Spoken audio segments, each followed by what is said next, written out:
तो हेलो बच्चों, हम लोग क्लास 10th के साइंस का ये सीरीज नंबर 7वां कर रहे हैं और सीरीज नंबर 7 में भी हम लोग क्या करने जा रहे हैं दोस्तों, इंपॉर्टेंट क्वेश्चन करने जा रहे हैं।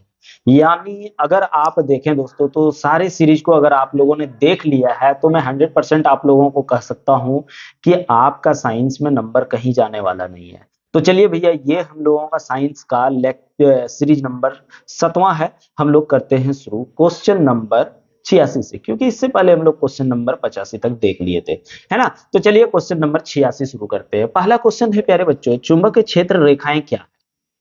तो चुंबकीय क्षेत्र रेखाएं क्या होती है? चुंबकीय क्षेत्र में स्थित एक ऐसा दिशा जो चुंबकीय क्षेत्र के पथ को प्रदर्शित करता है, उसे चुंबकीय क्षेत्र रेखाएं कहते हैं। मतलब ये चुंबकीय क्षेत्र की दिशा को क्या करता है? प्रदर्शित करता है। उसके बाद नेक्स्ट क्वेश्चन देखेंगे तो कहता है दक्षिण हस्त अंगुष्ठ नियम। प्यारे बच्चों, ये इतना इंपॉर्टेंट है कि आप अनुमान भी नहीं लगा सकते हो। ये सब क्वेश्चन इतना इंपॉर्टेंट है जो हमको लगता है 7-8 बार ये रिपीट हो चुका है। आप अपना प्रीवियस ईयर क्वेश्चन बैंक में देख सकते हैं।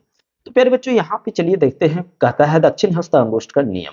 कहता है यदि आप अपने दाहिने हाथ में विद्युत धारावाही चालक को इस प्रकार पकड़े हुए हैं कि आपका अंगूठा जो है, ये अंगूठे की बात कर रहे हैं, अंगूठा विद्युत धारा की दिशा की ओर संकेत करेगा और बाद बाकी अंगुलियां जो है वो चुंबकीय क्षेत्र की दिशा को प्रदर्शित करता है, जिसे हम लोग दक्षिण हस्त अंगुष्ठ का नियम कहते हैं।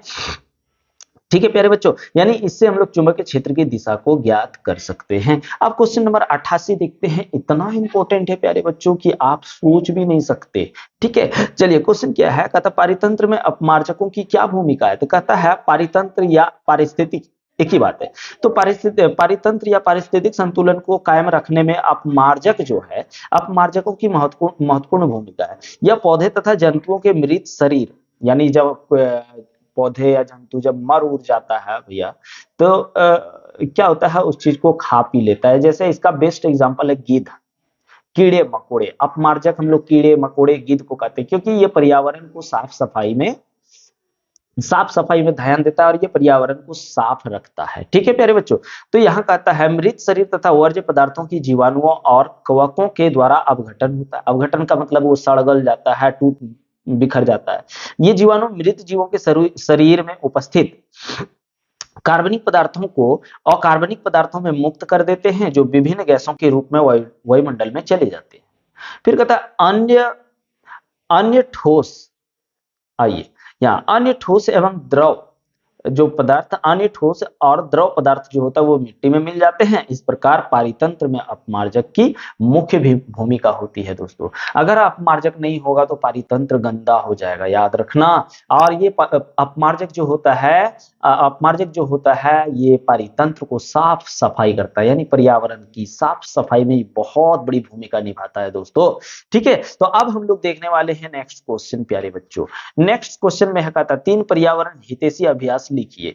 पर्यावरण के 3 हितैषी अभ्यास क्या है? जल स्रोतों का संरक्षण, क्या है कि पानी की कमी देखना, एक समय ऐसा आएगा कि धीरे धीरे पानी खत्म हो जाएगी दोस्तों। अभी ही दुनिया में तो पानी की कमी होने जा रही है, कमी हो रही है। इसलिए जल को बचाने की कोशिश करो, जल को बर्बाद मत करो। उसके बाद भी इसका होगा हवा को साफ करने में मदद करना। यानी आप देखिए, बहुत ज्यादा हम लोग क्या करते हैं, ईंधन को जलाते हैं जिससे हवा प्रदूषित हो रहा है ना। तो हम लोग क्या करेंगे, ईंधन के जगह एलपीजी का हम लोग उपयोग करेंगे दोस्तों। किसका? एलपीजी का। लकड़ी उकड़ी जलाते तो उससे बहुत ज्यादा कार्बन डाइऑक्साइड रिलीज होता है, और कम जलता है तो कार्बन मोनोऑक्साइड रिलीज होता है, जो स्वास्थ्य के लिए तो बहुत हानिकारक होता है। कार्बन डाइऑक्साइड ऐसे तो हानिकारक है ही। मतलब कार्बन डाइऑक्साइड का पर्यावरण में कितना होना चाहिए? 0.03%, पर हम लोगों ने इसको बढ़ा रखा है दोस्तों, जिससे गर्मी बढ़ते जा रही है। ठीक है, उसके बाद नेक्स्ट इसी का तीसरा पॉइंट, भूमि और वन्य जीवों का रक्षा करना। हम लोग क्या करते हैं, हम लोग वन्य जीवों का क्या करने जा रहे हैं? वन्य जीवों का हम लोग भाई शिकार करते हैं। जैसे आपका ले लीजिए गिलहरी वगैरह जो भी है, इन सब चीजों को हम लोग शिकार करते हैं, जबकि इन सब चीजों को शिकार नहीं करना चाहिए। शेर की संख्या कम होते जा रही है, पर हम लोगों को उससे कोई चिंता नहीं। भैया याद रखना, इस दुनिया में जितने भी चीज है वो सब हमारे फायदे के लिए है। ये मत सोचिए कि शेर जो होता है इंसान को खा जाता है, नहीं भाई, वो भी हमारे फायदे के लिए है। अब हम लोग क्वेश्चन नंबर 90 देखने वाले हैं। तो क्वेश्चन नंबर 90 में कहता है ऐसे दो तरीके लिखिए जिनमें अजैव निम्नीकरण पदार्थ पर्यावरण को प्रभावित करते हैं। अजैव निम्नीकरण पदार्थ किसको बोलते हैं दोस्तों? अजैव निम्नीकरण पदार्थ जो होता है वो सड़ता गलता नहीं है, जैसे प्लास्टिक वगैरह है ना, ये सब सड़ गल नहीं सकता है, ये बहुत दिनों तक पर्यावरण को प्रदूषित रखता है। तो यहाँ कहता है ऐसे दो तरीके लिखिए जिनमें अजैव निम्नीकरण पदार्थ पर्यावरण को प्रभावित करते हैं। पहला, अजैव निम्नीकरण पदार्थ अपने अनिम्नीकरणीय स्वभाव। अनिम्नीकरणीय स्वभाव का मतलब ये सड़ता गलता है नहीं, स्वभाव के कारण निष्पादन की समस्या उत्पन्न करते हैं तथा परिवेश को गंदा करते हैं, पर्यावरण को क्या करते हैं? गंदा करते हैं। दूसरा, इन पदार्थों से प्रायः अत्यंत हानिकारक गैस, अरे प्लास्टिक वगैरह से तो हानिकारक गैस निकलता ही है, हानिकारक गैस प्रदूषक निकलते हैं जो स्वास्थ्य के लिए एकदम बहुत ही हानिकारक होता है दोस्तों। इसलिए तो कहा जाता है कि प्लास्टिक की चीजों में आप कोई भी ऐसा चीज ना रखें, खाने पीने वाला सामान, क्योंकि इसमें जब हम लोग कोई सामान को रखते हैं ना भैया, तो वो केमिकल पदार्थ को छोड़ता है जो हमारे शरीर के लिए हानिकारक होता है। उसके बाद क्वेश्चन आता है पारितंत्र क्या है, इसके विभिन्न घटकों के नाम तथा उदाहरण दीजिए। पारितंत्र क्या है? पारितंत्र एक आत्मनिर्भर कार्यकारी इकाई जिसमें जैविक तथा अजैविक कार्यों का सम्मिलित रूप होता है, यानी अजैव निम्नीकरण भी होता है और जैव निम्नीकरण भी होता है, उसको हम लोग पारितंत्र कहते हैं। सभी पारितंत्र एक दूसरे से जुड़े होते हैं। इसके दो घटक निम्नलिखित है, एक जो होगा प्यारे बच्चों जैविक और दूसरा अजैविक। जैविक घटक का उदाहरण पौधे जंतु हो जाएंगे, अजैविक का उदाहरण प्रकाश मिट्टी आदि हो जाएगी। अब हम लोगों का नेक्स्ट क्वेश्चन जो आने वाला है दोस्तों, ये है क्वेश्चन नंबर 92। कहता है ओजोन परत के अपक्षय के क्या दुष्प्रभाव हो सकते हैं?